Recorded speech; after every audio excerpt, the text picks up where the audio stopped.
Hi guys, it's Smashy here and welcome back to another Raid Shadow Legends video. And today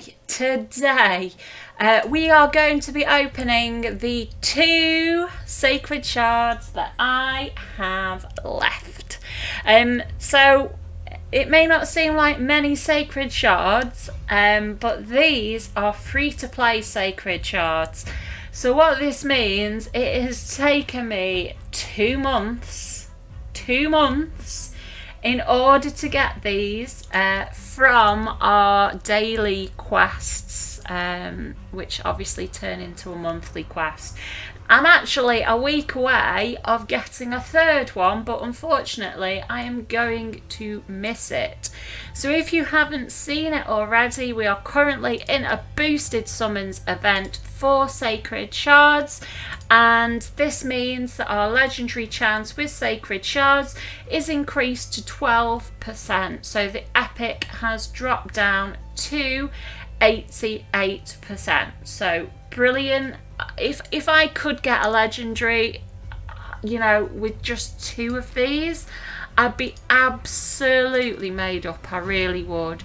Who am I looking for on this? I'm trying to think who would be excellent for my team. As you can see, the beauty about having a free-to-play account is you don't have many legendaries, and so when you get one, it is the best feeling in the world. And I do pride myself that the legendaries that I've actually got are actually the ones that make such heavy impact on the game. Biggin, he would be fantastic. Who else would be quite good? Everybody knows my opinions on Roxanne by now. I think he looks good. Even if he isn't that good, I think he looks good. Krisk would be a great addition to the team. Dracomorph would be an excellent addition to the team. Let's have a quick look moving forwards. I've got all these orcs that I don't have. Like the world, I feel like the world is just completely my oyster. Duchess would be really, really nice. Candrathon would be really, really nice. Following the event we've just had, I'd like to get Countess Lix just to trump that event. I think a lot of people have seen my opinion on that event by now. Who else would I like? You know, Rotos and Siffy. I've clicked on the wrong one.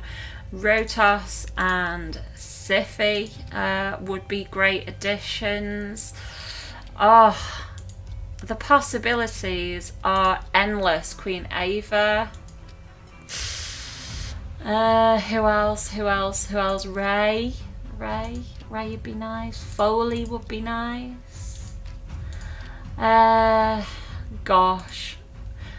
Not you. Trunda would be amazing.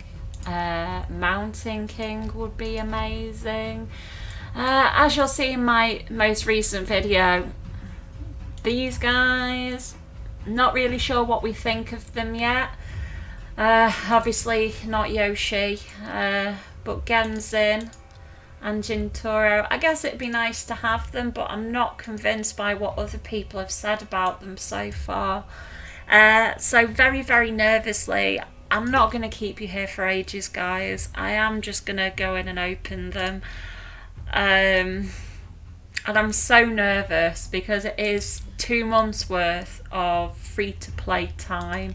I don't buy sacred shards. I think a lot of the time if you go into the shop, they kind of average around 25 to 30 GBP. So that's British currency, it's pounds. So for me, this is such a big deal. Such a big deal. I've actually only got the silver for 1. I'll sort that in a minute. Oh my god. So here's number 1. You know that moment where you wish somebody was here to press the button for you? Oh. Oh no. Oh, okay. Chancellor Yasmin, so she is a fairly new epic champion for the Bannerlords. Bannerlords is actually one of the factions that I'm struggling with for Faction Wars. I've heard she was broken recently though. As you can see in Faction Wars, other people think that she's quite good. That would be my way of utilising her really. So I'm not disappointed in this. On array 1, resounding smash, attacks one enemy. Upon ascension, she also places an extra hit if the target has no active buffs. If you think about Arena, if you think about Faction Wars, any part of the game really, Doom Tower, the enemies do buff quite a lot, so it makes me wonder how often she would be using an extra hit. The damage is increased by 30% if you book her. Her A2 is Touch of Vigour, heals an ally by 40% of their max HP, heals by 60% if the ally has 50% HP or less.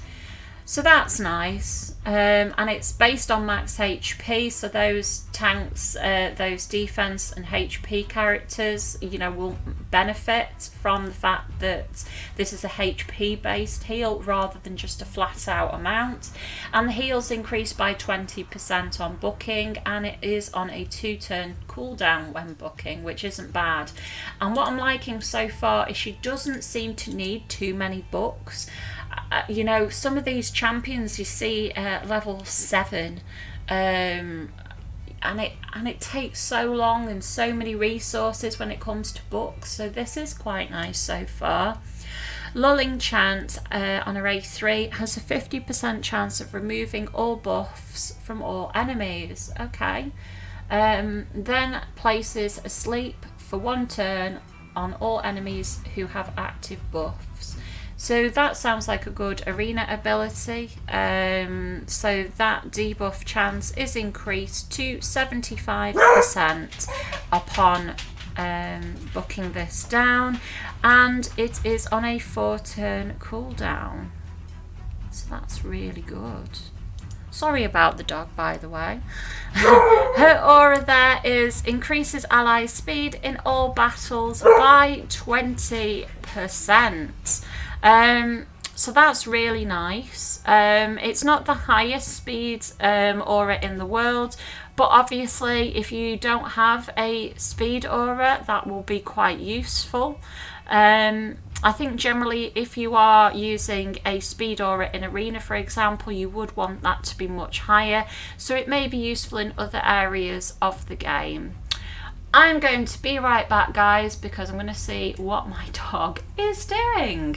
Hi guys, I am back again. So the funny thing is, when you're a creator and you make sacred shard or any kind of shard videos, you can't take it back. So as soon as the shard is open, that's it, it's happened. Especially when you've only got 2.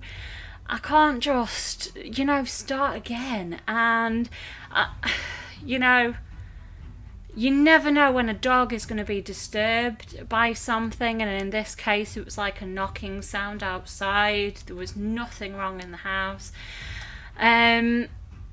So yeah, I pretty much managed to finish talking about Yasmin.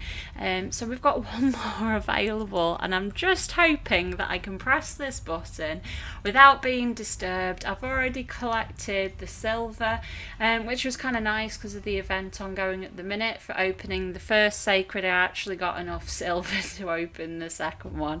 So here's to hoping that we get that legendary, that 12% chance of getting that legendary. So wish me all the best of luck.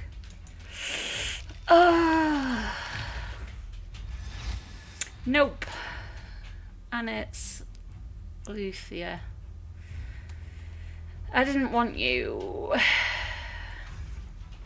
So on array 1, attacks one enemy, has a 30% chance of placing A 5% poison debuff for 2 turns. Damage is increased by 10% when booked, and this 30% chance is increased to 50% upon booking. So she is a poison based champion, and I do use a lot of poison champions, but I'm just not sure that I have the space for her on my team. Ice Shot, 4 turn cooldown, attacks 3 times at random. So those 3 times could all be on the same enemy, or they could be split between different enemies. Each hit has a 25% chance of placing a freeze debuff for 1 turn. And then the damage is increased by 25% on booking, and it's on a 3 turn cooldown. It might be quite useful in arena. It is where I tend to see Luthia. I don't see her really used in other areas of the game, in all honesty. And then on her A3, she has Numbing Poison, attacks all enemies, has a 75% chance of placing a 30% decreased speed debuff for 2 turns. So that is increased in damage by 15% on booking, and the 75% chance becomes 100% chance on a 4 turn cooldown. So obviously this only lasts for 2 turns, and it's on a 4 turn cooldown, so it's only going to be up 50% of the time. And on her ascension, she has an aura which grants allies crit rates in dungeons by 33%. You know, I say this time and time again, but dungeons is one of the most common auras. I'm not sure I'd necessarily use crit rate, but if you don't have an aura, 1 aura is better than no aura. Kind of slow champion, sorry. I'm not really impressed with her, to be honest. You know, she's okay in a lot of facets of the game, particularly faction wars. I'd have to see how she would fit into my high elf team. I am quite strong in high elves, so I'm not sure at this point in the game how I would use her. But she does have a nice model, and it is nice that both champions that I have received today are not dupes. So it's just a case of trying them all out. But obviously Yasmin was the one that I was the most happy with. So, you know, as you can see, my selection of banner lords is not very high. She will be good in that support role going into faction wars, so I will just have to give her a try, gear her out, and see what I can do with her. But yeah, it was a short video, and thank you and for persevering with that little blip. Never work with animals, they say. So thank you very much. If you would be so kind to drop me a like on the video and subscribe to the channel for more content moving forward, and have a wonderful weekend, and I'll see you all very soon. Goodbye.